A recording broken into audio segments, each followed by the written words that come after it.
അപ്പോൾ ഞാൻ പറഞ്ഞു വന്നത് ഈ ബന്ധങ്ങൾ തകരരുത്.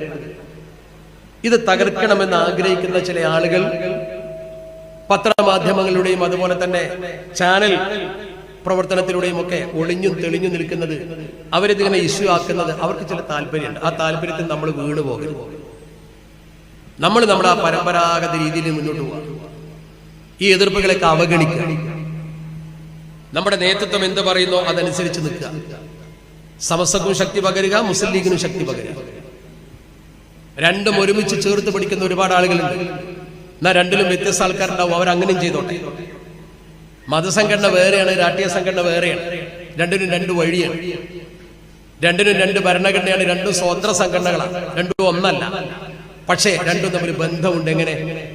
രണ്ടും തമ്മിലുള്ള ബന്ധം എന്ന് പറയുന്നത് ഇരു സംഘടനകളും ഭൂരിപക്ഷം ആളുകളും രണ്ടിലും ഒരു കൂട്ടരാണ്. അപ്പൊ ഈ സദസ്സ്, ഈ വേദിയിരിക്കുന്ന ആൾക്കാരൊക്കെ ഭൂരിപക്ഷവും സമസ്തക്കാരാണ്. അവരൊക്കെ ലീഗുകാരുണ്ട്. ഇനി ഒന്നോ രണ്ടോ സമസ്തക്കാരല്ലാത്ത ആൾക്കാരുണ്ടെങ്കിൽ എന്താ കുഴപ്പം? ഒരു കുഴപ്പമില്ല. സമസ്തയിൽ ഒന്നോ രണ്ടോ ലീഗുകാരില്ലാത്ത ആൾക്കാരുണ്ടായാലും അതും കുഴപ്പമില്ല. പക്ഷെ ഇത് രണ്ട് കൂട്ടിമുട്ടരുത്. അങ്ങനെ കുറുക്കന്റെ കൗശലത്തോടു കൂടി ഇതിനെ രണ്ടിനെയും കൂട്ടിമുട്ടിച്ചുകൊണ്ട് ചോര കുടിക്കാൻ ആഗ്രഹിക്കുന്ന, നമ്മൾ ഈ തമ്മിൽ തല്ലുന്നത് കണ്ട് സോഷ്യൽ മീഡിയയിലെയും വാർത്താ മാധ്യമങ്ങളിലെയും ഈ തമ്മിൽ തല്ല് കണ്ട് പൊട്ടിച്ചിരിക്കുന്ന കുറച്ച് ആളുകളുണ്ട്. അവരെ നിരാശരാക്കണം. അവർക്ക് അപ്പക്കഷ്ണം എറിഞ്ഞു കൊടുക്കരുത്. അതിനുള്ള ബുദ്ധിയും തന്റേടും നമ്മൾ പ്രകടിപ്പിക്കണം. അതിന് പൊളിറ്റിക്സ് പഠിച്ച കുട്ടികൾ മുന്നോട്ട് വരണം. അല്ലാഹു റബ്ബുൽ ഇസ്സത്ത് അതിന് നമുക്ക് തൗഫീഖ് പ്രദാനം ചെയ്യട്ടെ. ഈ നല്ല അവസരത്തിൽ ഇത്രയെങ്കിലും നിങ്ങളോട് പറയാനായത് ഈ വിഷയത്തിന്റെ ഒരു മർമ്മം കൊണ്ടായിരിക്കുമെന്ന് ഞാൻ മനസ്സിലാക്കുന്നു.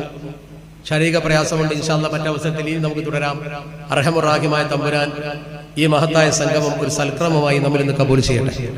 എല്ലാ പ്രതിസന്ധികളിൽ നിന്നും അല്ലാഹു നമ്മളെ കാത്തുരക്ഷിക്കട്ടെ.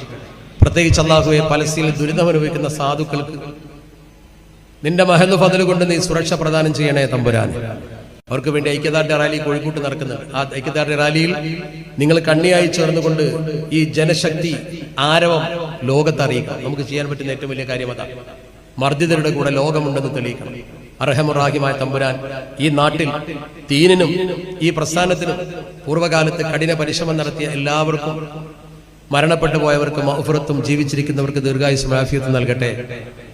ഈ സദസ്സിൽ നമ്മൾ ഒന്നിച്ചതുപോലെ നാളെ അള്ളാഹു നമ്മളെ സ്വർഗത്തിൽ ഒന്നിപ്പിക്കട്ടെ. ഇങ്ങനെ നല്ല പരിപാടി ആവിഷ്കരിച്ച എന്റെ പ്രിയപ്പെട്ട സഹപ്രവർത്തകർക്ക് അള്ളാഹു ഇതൊരു ദീനി ദഅവത്ത് പോലെയുള്ള പ്രവർത്തനമാക്കി